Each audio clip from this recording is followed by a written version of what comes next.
Obboleessa kee ni jaalattaa?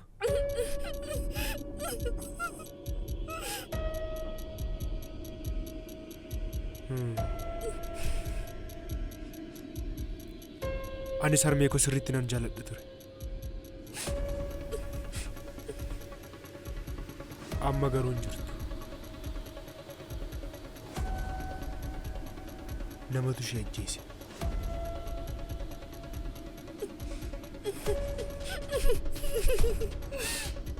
Cuupheetiin waraanee.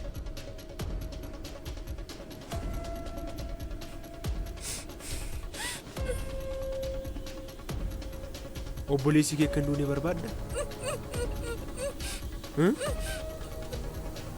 Obboleessi kee kan duune barbaadda?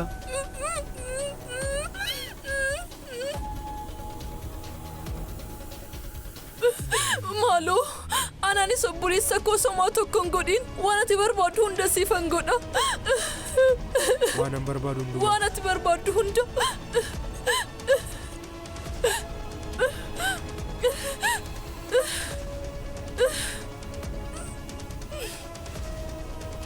Amma bilbila nan bilbila. Waan an siin jedhu immoo ni raawwatta.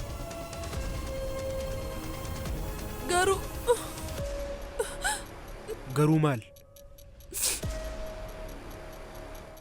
Garuu Abshir. Isaatiinis akkuma kee waa'ee nama biraa odeeffannoo gaafachuuf. Akka sammiinee wadanaaf gali. Jechoonni keenya humni isaanii hammam akka ta'e hin beeknu. Jechi keenya nu balleessuus nu oolchuus ni danda'a. Jecha nama oolchuu danda'u haalaan beekuu baadhus.